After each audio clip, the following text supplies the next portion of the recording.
I think probably the opportunity there for those people who have got the funding for it or the ability to place those assets is that speculative market. So who are the actual users at the moment that are demanding a new industrial space? What are the types of industries that are out there still growing, still wanting to move around? Well, contract logistics is probably the main area where we're seeing a lot of our activity, but we're also seeing it from direct retailers and also e-tailers. But if we talk about contract logistics for a second, I mean, they're really supported by their supply agreements, and their customers are saying to them, look, 3-year contract or maybe 5 if they're lucky. So they turn around and they say to us, well, let's secure a building for this occupier, for this client. Problem is, if that building doesn't exist, then their option is to turn to a pre-commitment, and we say, well, a 3 to 5 year lease isn't really going to hit that pre-commitment market. We probably need to see something more in the order of that 7 to 10 year lease. So that's where the speculative market again is reinforced. Okay, so what about who are the developers then? If we've got to the point where there's user demand and there's scope for new building, even speculatively, who do you think will be the main players in the market this year? Well, we're seeing players who've got the ability to provide a takeout of their own stock, which we're seeing certainly in the western suburbs. Your institutional groups, yes, definitely. But I think that the private groups and the syndicators are definitely going to be a lot more active. I think there is a shortage of supply in that 2,000 to 4,000 metre category, and those players are going to start to re-emerge a lot more. Mm-hmm. Okay. Now, one other thing we've touched on today is the high Australian dollar and the impact that's having on manufacturers, and we're seeing some operations close down altogether. Do you see this playing out through the industrial market during the year ahead? Yeah, there's definite pressure on manufacturing, and I think that pressure, it's leading to job loss, it's leading to facilities which are becoming available again, and so that's having an impact with supply. But typically those properties that are then re-entering the market as available space are entering the market in a B grade or a C grade type stock supply. It's not really hitting the mark where a lot of the demand's coming from. So if people try and absorb that space from a B and C grade perspective, they're having to take a much larger floor area to absorb it versus a smaller building with, say, greater cubic capacity. They might be getting into that B and C grade at a cheaper rate per metre, but conversely, if they take a smaller footprint at a higher rate, their cost outcome's probably very similar at the end of the day. Mm-hmm. Okay. We mentioned earlier about infrastructure and transport infrastructure in Melbourne. It's been the great strength of the city over the last 10 years or so. You've seen the plans that are out there. What do you think the big implications would be from some of these projects if they actually get up? Well, they certainly open up more supply of land. I mean, we've seen in the past years we saw a lot of supply of land come to the market, and in the last few years new service supply to the market has been more limited. I think it's definitely going to provide greater supply, and then that greater supply then puts pressure on possibly existing rates. So that's probably the biggest impact.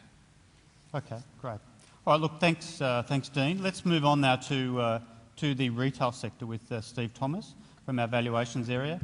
Now, Steve, of course, there's been a lot of talk around lower retail turnover and pressure on retailers.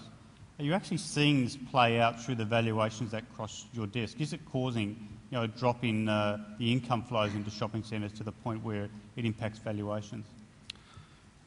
But based on the valuations that we've completed in recent times, we're still seeing net income growth as a general rule of thumb.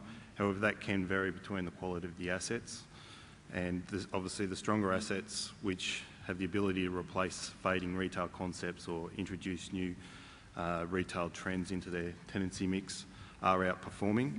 And another factor behind that growth has been the structured increases in the leases, which have typically been at stronger rates than consumer spending growth. So when we look more closely though at transactions or new deals that have been completed in the last 12 months, we're also seeing that there's a greater number of deals that are being released at the passing rental level or at higher rates.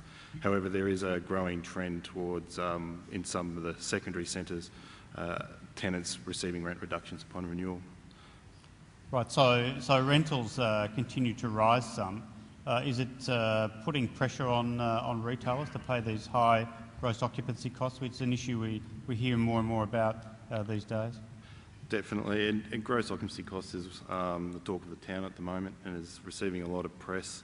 It is trending upwards, but that trend has started prior to the GFC. There's been structurally a trend upwards in occupancy costs for some time. However, from a valuation perspective and also from, I suppose, an owner's perspective, the biggest challenge we have is trying to work out where that sustainable rental level sits based on the sales that are being achieved in a particular centre, and then what growth can be achieved, not growth within the lease structure, but market rental growth off those rental levels. Yeah, so the other part of the equation, of course, is cap rates, and I think we've got a chart here which shows where they sit across the various subclasses of retail property. Talk us through this chart. There's one big outlier here, of course. Yeah, this analysis is based on actual transactions, and you'll see there that over the last 24 months that we've seen a very slight compression in yields for most of the retail categories. The one outlier, I suppose, is the bulky goods, and we saw, and that excludes the single-tenanted warehouses.